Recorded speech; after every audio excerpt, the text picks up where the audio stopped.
Hello, welcome to the Exchange Podcast. I'm your host, Ari Hirschberg, Manager of Digital Community and Engagement at the Exchange Lab.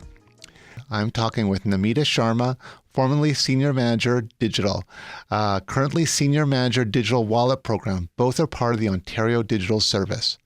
We're continuing the conversation from the Digital B.C. livestream on Ontario's journey to digital governance. There has been a lot of interest in this conversation. In the survey following, we heard multiple times how much people enjoyed the session and were interested in listening to this follow-up podcast and hearing from similar counterparts from other provinces and territories. Our team is starting to look for future presenters across Canada. We have a lot of great questions to go deeper into Ontario's journey to digital governance with Namita today. So without further ado, welcome Namita. Thanks for being on the podcast. Thank you, Ari. Good to be here. What did you think this was going to be like before you started? Ooh, that is an interesting one. So I would say, we had been in the business of evaluating digital ideas and sharing our advice for a while before this became an actual process in the government. And at that time, we were part of Cabinet Office and our advice was shared primarily as advice. So frankly, I thought we were just formalizing and scaling up what we'd always done. So we were simply going to scale up our existing model and send it out as, more than a bit of advice. So this was going to be something smooth and pretty basic. All right. Yes, and that was the mindset I went into with, that it's going to be smooth sailing. We know this. We've done this for a long time. It's just about scaling up. Okay, so then what was it really like? Well, to start with, it was nothing like that. Firstly, I thought, so it was definitely scaling up, but it was a lot more than just scaling up because this was legislated authority that we were formalizing and actioning.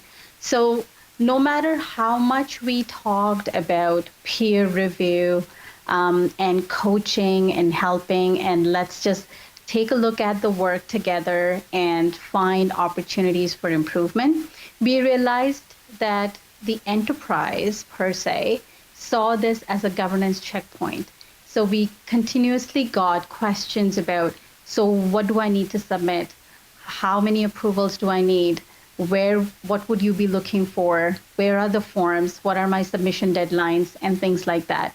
And no matter how much we went out of the way to say, it's not about the assessment. We really want to understand this aspect of your program.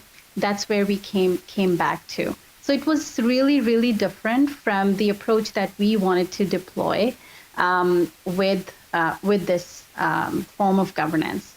So, to the best of your knowledge, what are the biggest differences between Ontario and BC when it comes to digital governance? I think I'll speak to, how we see it on the Ontario side. I know BC is trying a lot of different approaches as well. And I think that's why these conversations are really so important to, bring our ideologies and our thinking together and refine a bit of what we're doing in our respective areas. But from the Ontario standpoint, firstly, the Ontario's digital governance is rooted in legislative authority and is delivered with a growth mindset. And what I mean by that is although we do have that legislative authority to look and evaluate these initiatives and offer advice and guidance, we're actually and perform that challenging function in a lot of cases, but we're actually striving for digital transformation here. So it's not about, doing something a specific way in a specific time. It is about understanding what the challenges are in doing the right thing so that we could address those challenges and make it easier for teams to succeed. So our focus is to really improve the current state and push the enterprise towards service excellence. And that's what we're aiming for through this process. I like that you said growth mindset. Is that help with culture? Is that like play into culture at all? Absolutely. I think culture is such a big part of this. we have to not only look at the culture aspect for it, but also with an empathy hat on. These are ministry teams that have been asked to do certain things a certain way for a really long time. So we're driving change, we're driving it, we're pushing hard on it. So there's time pressures, but also there is unlearning certain things and learning new ways of doing it, which makes it even more challenging. Yeah, it's a big change to work around to the old way of working to this different way of working. Absolutely, absolutely. Do you have an example of minimum viable governance in a complex delivery environment? How was it defined and what did it enable? Mm-hmm. So what comes to mind is COVID priority deliverables. So when COVID hit, I'm sure it was the same at your end as well. There were just so many services that we needed to deploy pretty quickly. So we didn't have like months and months of work to depend on. These were all fast track deliverables. The teams were working round the clock, and from start to launch was a period of a few days or a few weeks in some cases. And if we were to bring them into the existing governance model, that would not work for these teams because firstly, the existing governance model is seen as burdensome, and these teams are on a fast track to delivery. So we wanted to kind of make it easier for these teams to be able to launch their initiatives, but also get the advice that the digital governance mechanism was going to offer. So we adopted a very lean approach for these initiatives, and this helped us accommodate the high demand for this governance, reducing the burden of delivery for these teams, but also helped us make timely interventions where needed. And so we call these rush digital first assessments. Essentially, there were no submissions that were required. We deployed a very small team, a multidisciplinary team or panel of assessors. They would go into a 2-hour meeting and be going blind. So we have no context of what the initiative is. The team gets to not talk about anything else, no decks, just talk about what you're delivering and show us. So show us what is going to be delivered. And during the meeting, we will ask questions pertaining to certain aspects that we consider as risks. And if the team is able to answer, then we don't talk about it anymore. But where we absolutely need the team to reconsider certain things, we would document our advice within that team meeting and turn that around into our advice note within 24 hours for the team. I think it was the fastest form of governance that we ever hit, but at the same time, it was very meaningful. We were able to make the right interventions and in a very timely and lean manner. How was it for you in that I thought for us it was quite exciting because it was like we were in this place where it was an unknown, but we got to work really quickly, and the partnerships, everyone really wanted to just really connect and work together in a way that I hadn't seen yet. Absolutely. And, COVID came with a lot of harsh realities. And of course, there's a lot of baggage around that. But there were some opportunities. There were some really big opportunities that came into play as well, where, you were not pushing for digital much. COVID was doing that for us. So we were able to, come to that point of let's work together. Let's help you deliver whatever you're delivering quicker, faster, in the most efficient way. And teams saw a lot of benefit in that. And I think some of our really good and strong partnerships happened during that time. So we were able to establish really good relationships with teams that we had struggled in the past, because this was our time to show them the value and bring them along with us in this journey, and really show the value in doing things differently. That's really exciting. And did those teams start bringing other teams into the mix that you hadn't connected with prior? Absolutely. And that was the game changer for us. Yes. How did you manage the change management when it comes to data literacy? I would say we're just starting on that front. There's some really good work happening. Um, at the ODS, at the Ontario Digital Service, we work on a chapter model. So every chapter is actually a digital discipline. And one of the chapters that we have is on data. So the data chapter works with the other parts or pockets of expertise across the enterprise, and they work to develop guidance, best practices, and capacity building. And of course, they're doing this in partnership with different ministries. It's a practice that is a bit new, I would say, as compared to the rest of the practices, but it's gaining momentum.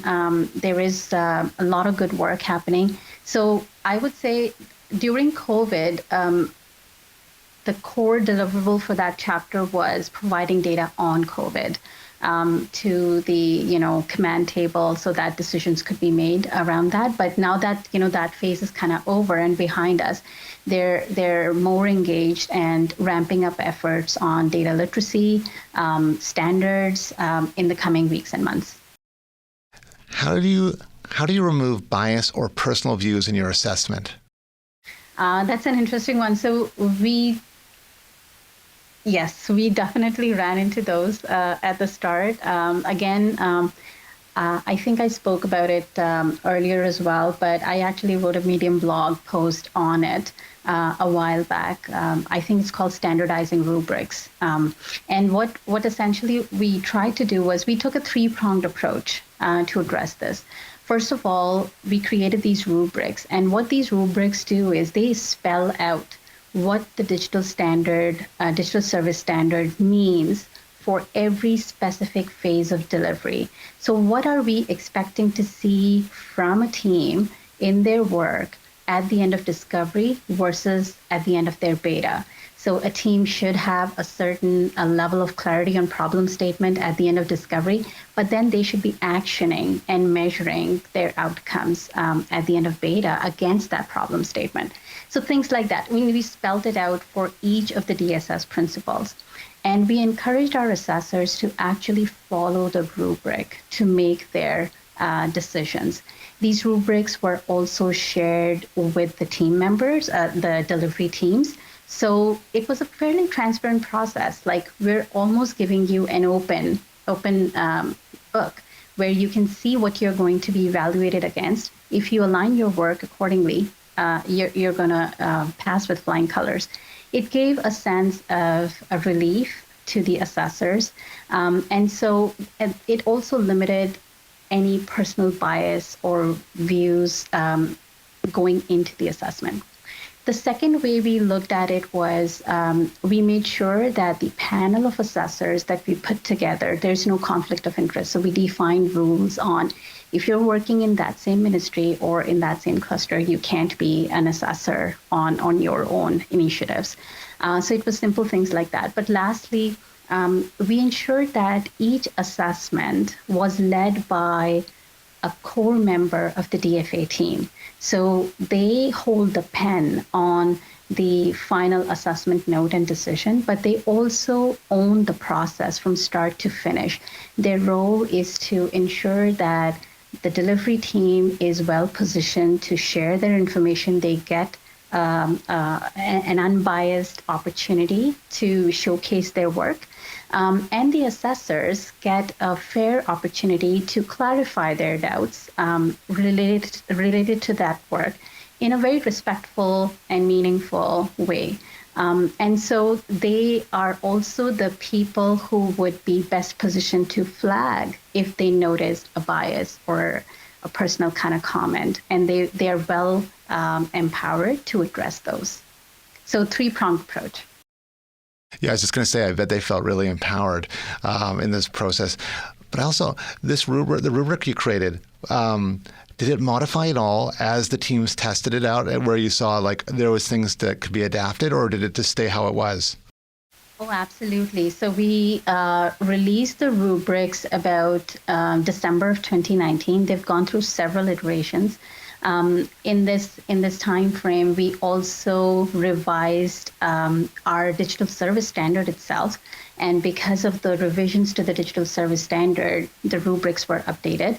But these rubrics are also meant to be live documents. So when we discover something that's not fairly or accurately represented in the rubric and we hear feedback from our delivery teams on that, then that is an opportunity for us to clarify that in the rubric so that they remain live documents, they remain meaningful, and they serve the purpose that they're supposed to.